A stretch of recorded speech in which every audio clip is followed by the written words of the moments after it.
Thank you all for coming and listening to this impromptu speech on a trip to the South Pole. It sort of falls into three parts, and on the gravestone of Captain Scott in the South in Antarctica is the statement from Lord Tennyson to strive, to seek, to find, and not to yield. And the story of his trip to the South Pole is quite extraordinary. Anyway, this talk is actually about surviving cancer, saving the NHS and public service broadcasting, but that's the reason I'm going to the South Pole. It's 103, incidentally that was me walking up and down Hadrian's Wall a couple of weekends ago, so I'll come back to that. Anyway, it's 103 years since Scott had his tragic trip to the South Pole. It's 100 years since Shackleton set off for the South Pole. And in this case of Scott, he left in 1910, and by January 1912 he had lost all but 4 men. And then, of course, by the 29th of March 1912, all the last of them died, and his heroic efforts, as any of you don't know, he was trying to be the first man to get to the South Pole, but he was beaten by Amazon, the Norwegians, who got there 5 weeks earlier. The Shackleton is the complete reverse of Scott, in the sense that he left with 27 men, was it? Yes, about 27 men. They were attempting to do the same thing. The ship got stuck in the ice, and that's the ship which eventually got crushed in the ice. They lived for a whole year. I mean, I don't quite know how they did it. With a tweed jacket and a tie, they somehow managed to live for a whole year, floating around on lumps of ice. And eventually he managed to rescue the whole lot of them and get them back to civilization. This boat gets completely destroyed. This boat, I mean, there's an amazing story about this, because in the end he had to leave all of the chaps. There's a very good book which I can recommend, which you can download on Amazon, which I did recently for free. It might cost you 50p now, but it was for free, called South, and it's Shackleton's description of this. Anyway, he and 3 or 4 other guys set off in this tiny sailing boat eventually, having broken through the ice, sailed all the way to South Georgia. When they got to South Georgia, they got to the wrong side of the island. They then had to climb over the top of South Georgia in deep snow in order to get to civilization, to get the rescue people. And then I think it then took them 3 attempts to get the rescue boat back to where the chaps were on Antarctica, and he got them all home safely. The extraordinary thing is that I read recently that the SAS tried to replicate just the walk over South Georgia. So they hadn't spent a year floating around on ice blocks and then sailing in a dinghy 1,000 kilometres to get 1,000 kilometres in this boat to get to Georgia in freezing. I mean, it's just unbelievable. Anyway, these SAS guys turned up and they almost didn't make it, just climbing over South Georgia. So it just shows you how extraordinary their feat was. The really sad part about it is that when Shackleton came back, they all went off to war, and many of his party were killed in the trenches. But just extraordinary. After that triumph of human survival, they got wiped out in the trenches. What about the South Pole? Extraordinary statistics. It holds 90% of the world's water. It's the driest place on Earth. The ice is 5 kilometres deep, and one of the biggest challenges, which very few people realise, is that when you're trying to get to the South Pole, you're actually walking at an apparent height of 4,000 metres. And for anybody who's done any climbing, there's very little air at 4,000 metres. So it's the biggest challenge is cold, and the other biggest challenge is lack of oxygen. So therefore that's the... and as far as why the South Pole, whoops, I haven't quite got there, but anyway, why the South Pole, it is in the DNA of everybody. We all think about Shackleton and Scott and one thing or another, and we have spent, there's so many romantic tales about it, even though it was a tragedy. And so therefore it seemed to me that as I move through this talk, you'll see why. If you want to engage people in what I'm really, the objective of going to the South Pole is about, the first thing to do is get their excitement about the South Pole itself. So, and this young lady asked me how much kit I was taking, and I'm not taking much, and the theme... Much? The whole room's full of... Shush, I said that you said, is that all I'm taking? So it's my wife interrupting, don't interrupt. But it is creative destruction, so the reason that a 58-year-old can actually get to the South Pole is because the technology behind getting to the South Pole is extraordinary. I've got a yellow brick which transmits my position the whole time. I've got a solar power generator which uploads my iPad and camera. They've got ice runways so that I can actually fly onto the Antarctic, etc., etc. So part of the whole issue is that it's becoming increasingly easy to do things that 100 years ago were virtually impossible. So part of the reasons, oh, why am I standing here? Right, oh, there we are, that's why I'm standing here, sorry. So we've not done this before, so I'm getting there. So why am I standing here? So I'm standing here because in the last 24 months I have had my bowels removed, 17 inches of bowels, together with stomach muscles and various other parts of my anatomy. I've had my prostate removed, together with various other pipes and bits and pieces. And I've had skin removed from my back and hands and face and so forth. In other words, I've had 3 doses of pretty serious cancer, which most people would not survive. And so basically the idea is to try and explain to people why I survived and how you can all survive. So the next slide is that technology is amazing. So it comes back to the same issue as constructive destruction. Basically, if cancer's caught early, it doesn't kill anybody, and yet everybody presumes that the moment you mention cancer, that's the end of your life, which is clearly proven not to be the case, although an awful lot of people are still tragically dying for all sorts of different reasons. But one of the key issues is that we tend to live in denial in the UK, and therefore one of the messages I'm trying to get out by this speech, this whole thing, I've got articles going in the Daily Mail and Surrey Mirror and all sorts of other things, is the issue of awareness. If we're aware that there are things you can keep an eye on and so on and so forth, there's a very much greater chance that you can survive cancer, because basically cancer caught early is completely solvable and curable. But I suppose the primary cancer I'm going to go for is bowel cancer, simply because of the 3 I've had. Bowel cancer is the 2nd largest early death killer in the UK, and it's because nobody realises they've got it until it's too late. I'll tell you a story about why I knew I got it. It was purely by chance. And so the message for all of you is to make sure that you take this message with you and talk to people and say it is worth getting yourself tested. So, the other issue is about saving the NHS.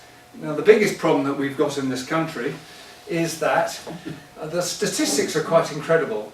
In this room, 75% of the people in this room are going to have cancer of some sort.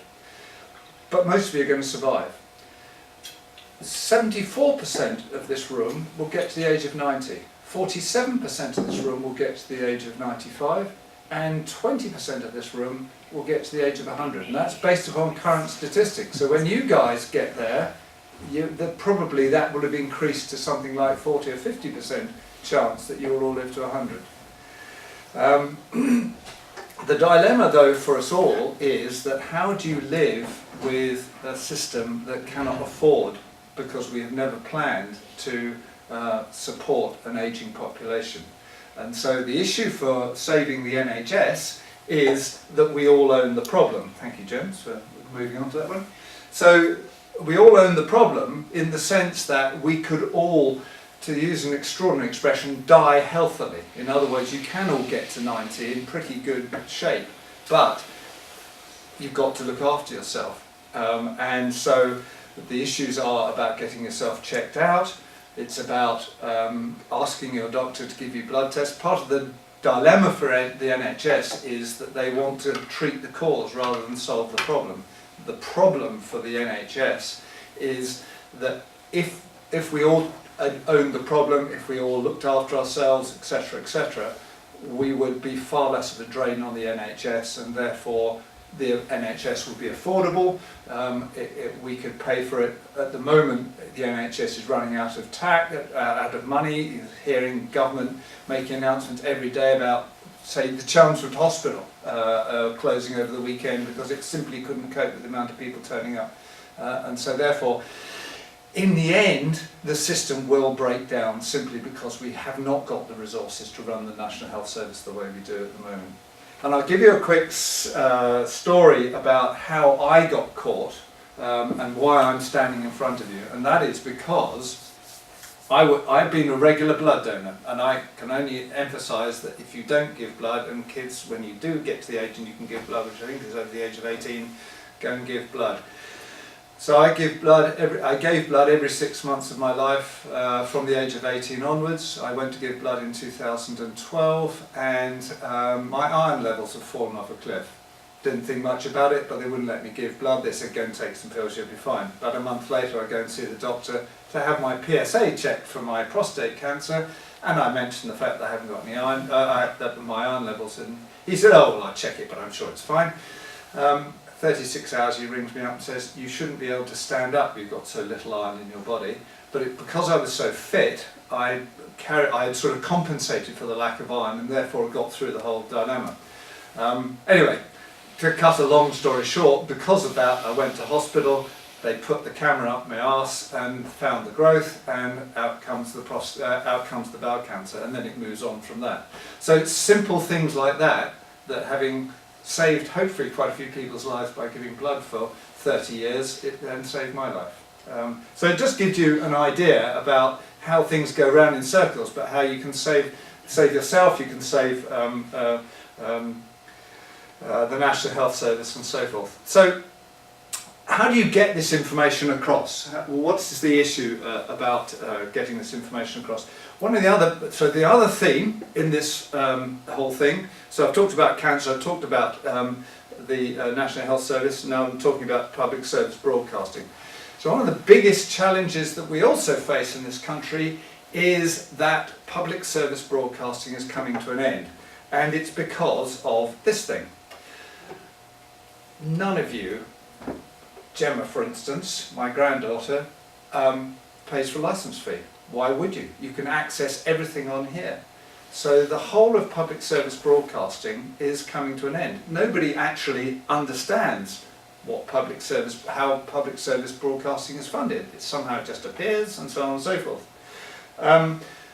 The problem we have as a debate in this country is how we're going to fund public service broadcasting going forward. In 2015, the licence fee has to come up for renewal. In 2016 we have the charter renewal, and when I go and talk to any politician, including the chairman, John Whittingdale, who's the chairman of the Culture and Media Committee in the House of Commons, they don't want to talk about it. Why don't they want to talk about it? Because all politicians know that when you put your head above the parapet and talk about public service broadcasting, everybody has such a passion about it, everybody shoots their head off.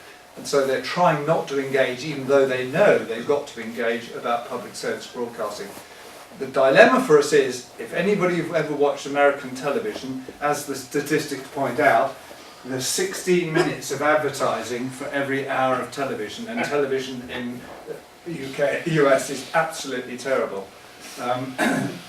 Even here it's quite high at 7 minutes, but of course we all enjoy the BBC, so we don't have to. Public service broadcasting is not just about the BBC, it's about Channel 4, it's about Channel 5, it's about ITV. If we don't have public service broadcasting, how are we going to be able to put out information on the radio and television? How are we going to be able to have a totally independent, universal public access to information? And so I'm using the public service broadcasting dilemma as part of the issue about getting my information across and saving that, so, and hoping to save it. So coming back to more positive issues, the positive outcomes are that as I keep saying to everybody, eat leaves and take exercise. If you want to survive in this world, and if you want to live to 90 without too much problem, then apart from getting tested, cut down on eating too much red meat, cut down on eating too much fat, salts and sugars, take a balanced diet. Try and look after yourself, and you will get through life and really enjoy life. The biggest problem we also have with the NHS and with the whole of our bodies is that we have got used to this idea that you can abuse your body and you can do whatever you like, you can drink what you like, you can eat what you like, and there will be this free system that will then solve whatever problem you might have in the future. And that free system is coming to an end, like public service broadcasting is coming to an end, because we just don't have the tax revenues to be able to pay for it. I'm going to the South Pole on my own. This guy, you might have seen, Conrad Dickinson. He led the Walking for the Wounded last year. They did about 1 degree, which was about 100 kilometres. It was on ITV. They ran it recently. He is the most extraordinary human being I've ever come across. He has got more world records to his name. He makes Ranulph Fiennes look like a first-year student. He's not, if you've ever heard of Ranulph Fiennes, he's done all sorts of exploration, but this guy has done things that most people couldn't possibly do. We're going to walk 222 kilometres. We're going to do it in somewhere between 10 and 30 days. The reason we're not sure how long it takes is because it depends upon the weather.